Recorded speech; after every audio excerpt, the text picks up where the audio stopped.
Now let's begin the conversation.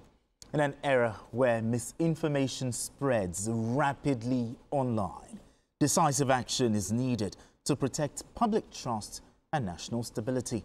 This was the stance taken by the presidency when it debunked claims that President Bola Tinubu sacked the Minister of Defense, Mohammed Badaru, and that of Power, Adebayo Adelabu.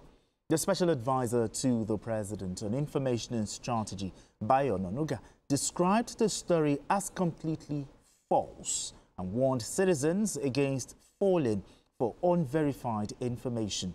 The government announced a crackdown on websites peddling falsehood. There we go again.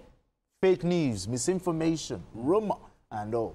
But the thing is, the president has enough spokespersons, to release official information. But why do we still have misinformation regarding, the government? Talk to me, Kaide. Why do we still have misinformation? I think the answer is very direct.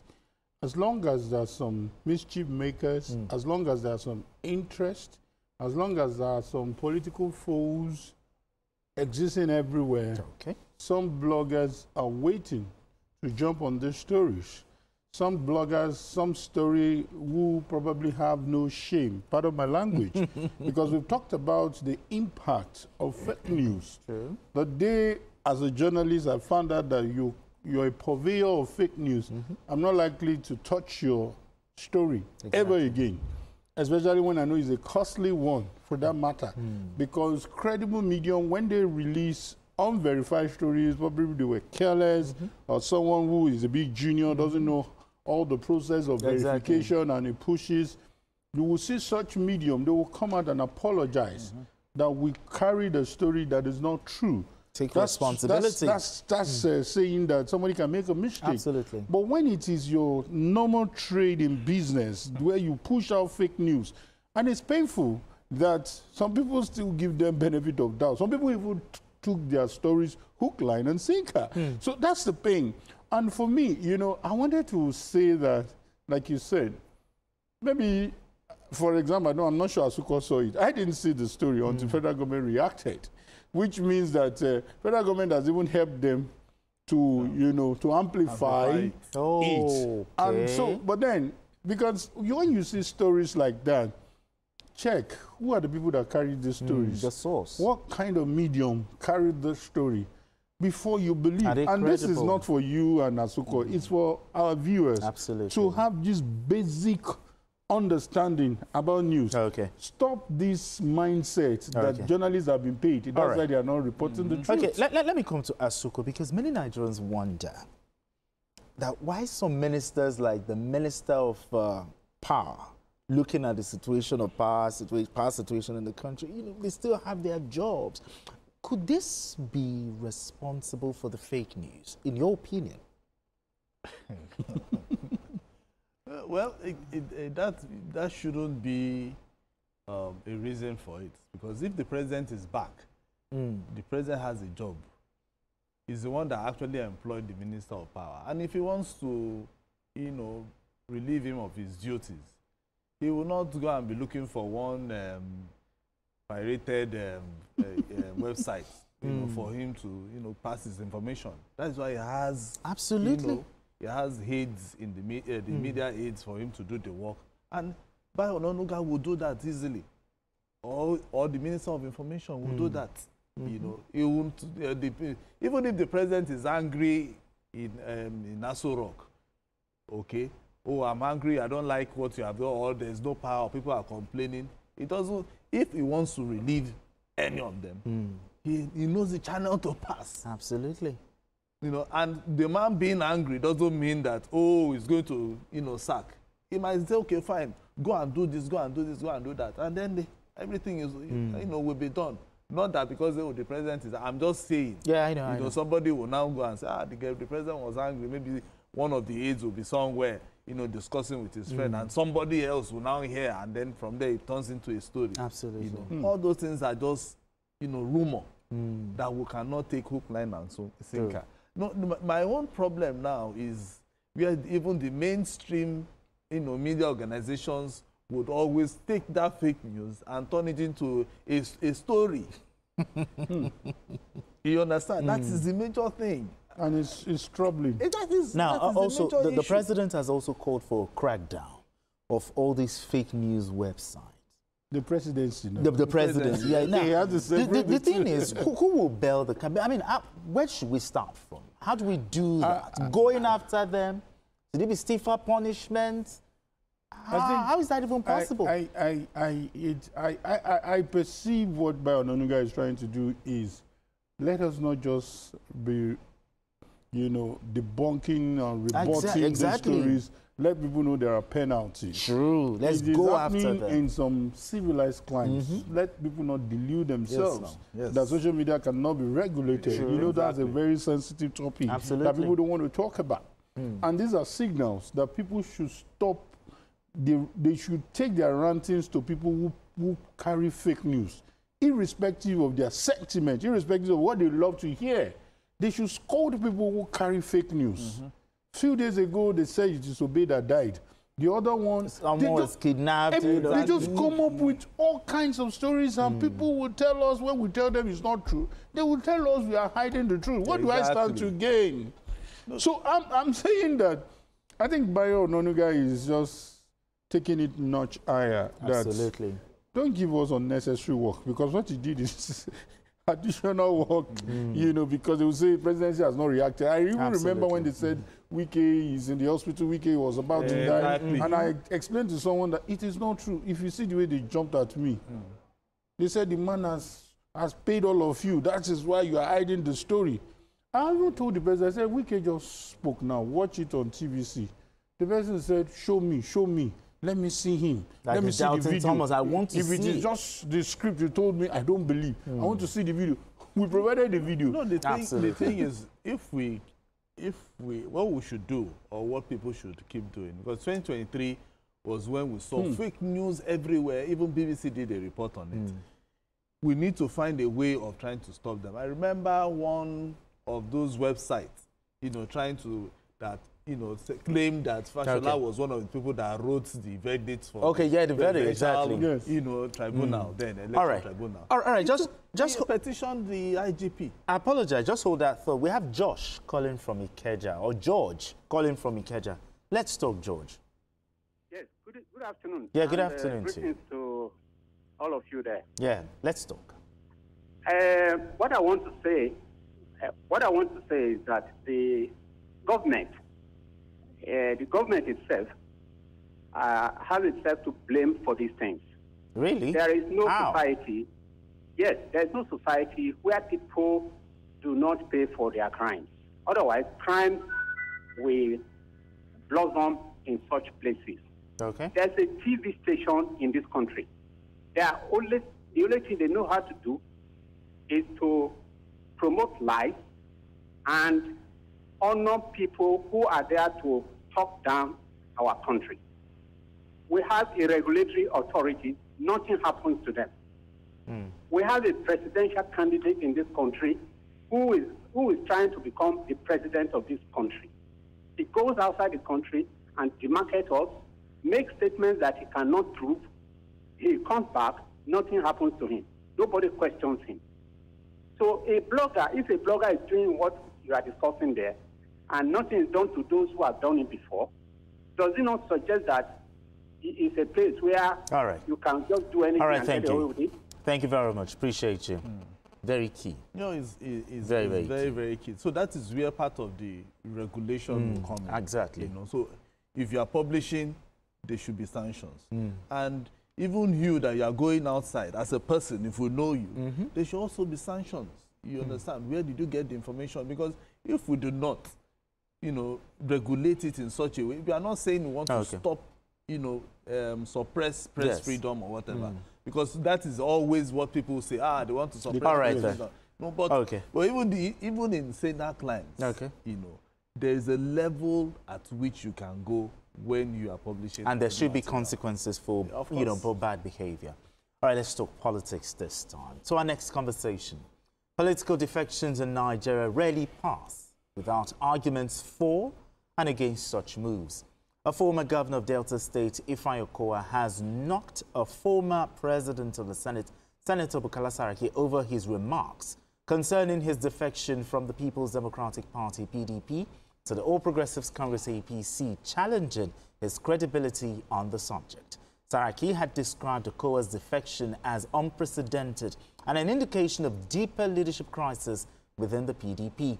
Okowa, however, questioned Saraki's moral authority, pointing out that he too had once left the PDP for the APC and returned. Yes, Senator Okowa said, talking to the former Senate president, said he lacks the moral right to criticize him about his defection. But talk to me. Do you agree with him? No, of course. You know, everybody, when some people don't, pan to your side, you become pope overnight. You start sounding lyrical. Okay. Thinking, seeing as if you're a Puritan.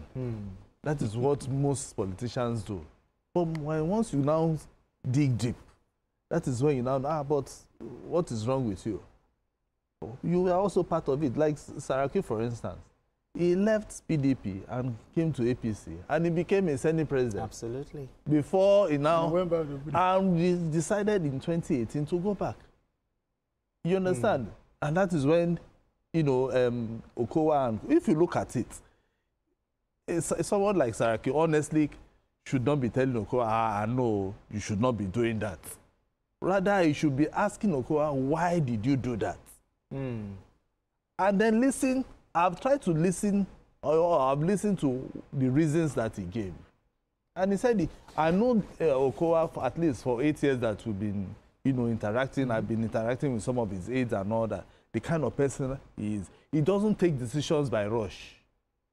He consults before he will take decision. And that is what he has done. So you think his reasons for defecting are valid and not opportunism, like some people have been? Some people will say opportunism. Let me tell you, every politician does anything by interest. So he would have looked at what will I gain if I stay with this party.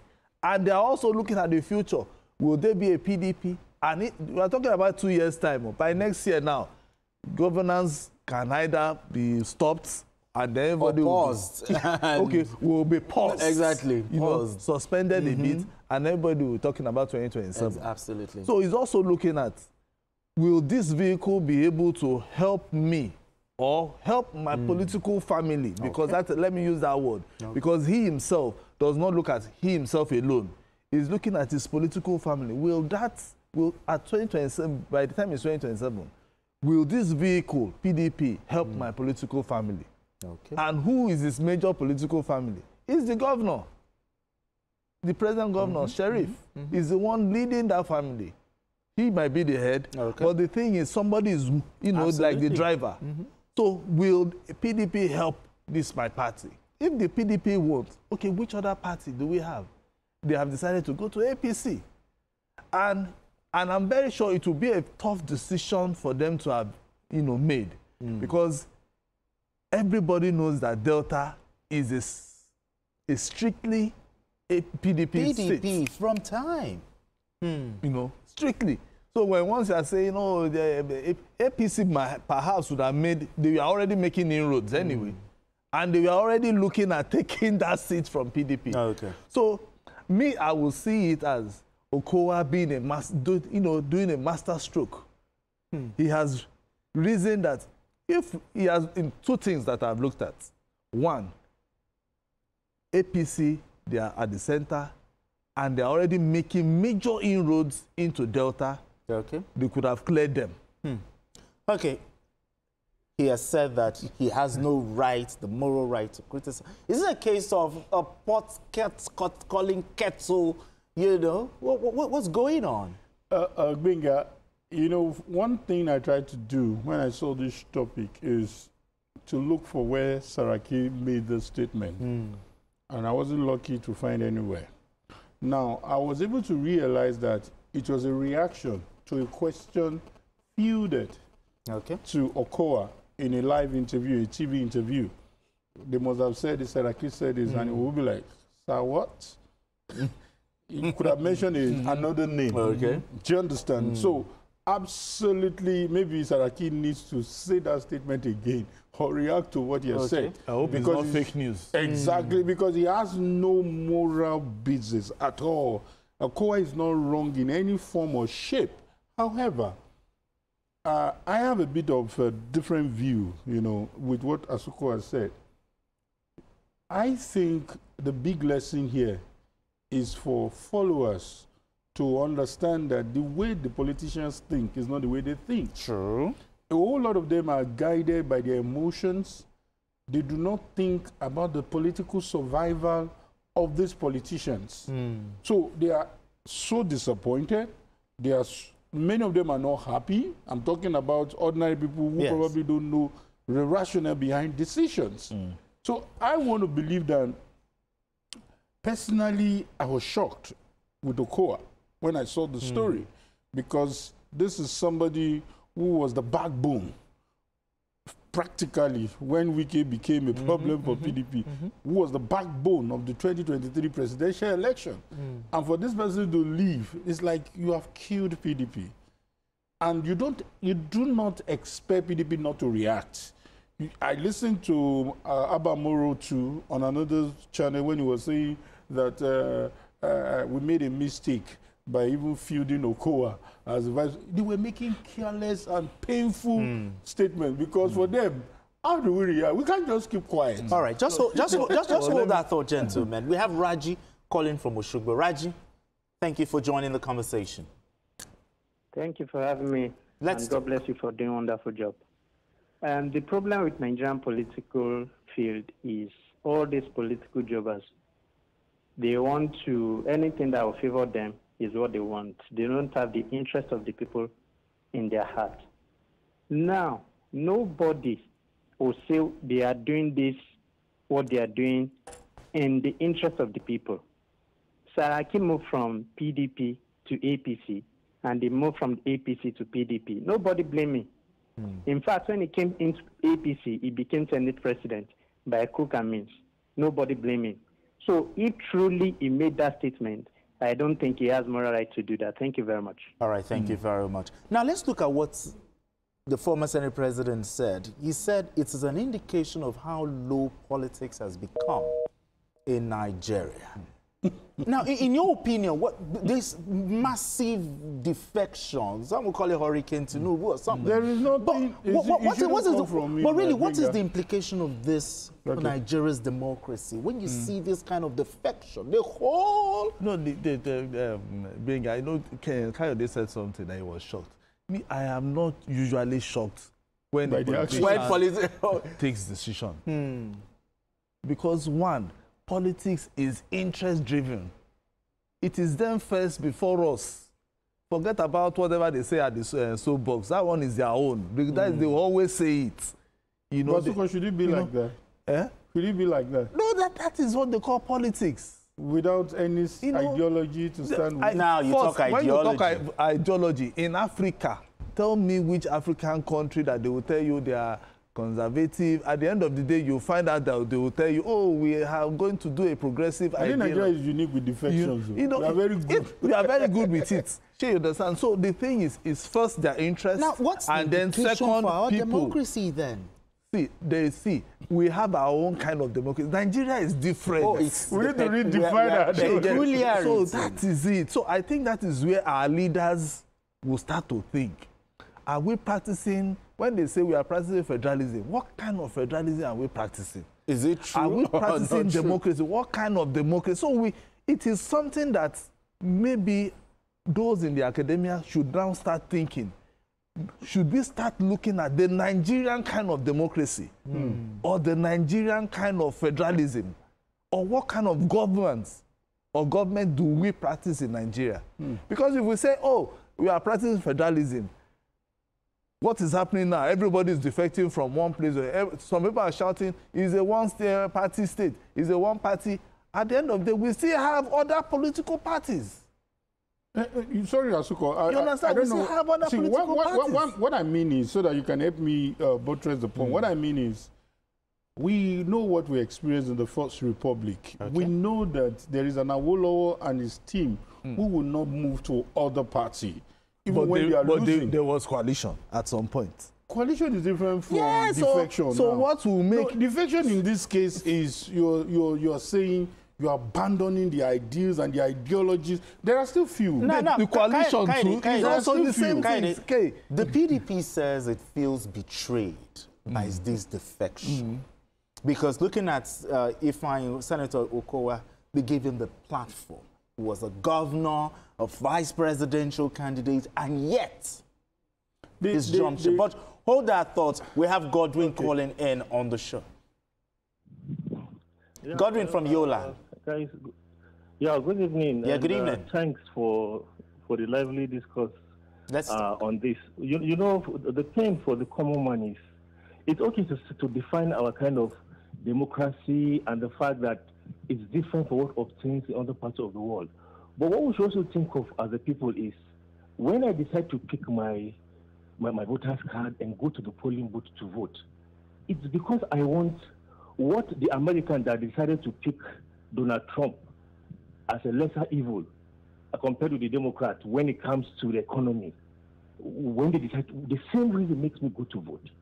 So when you have politicians that are completely focused on their own interests, then we will continue to, as a country, continue to have a myriad of problems we are grappling with because of the lack of sincerity.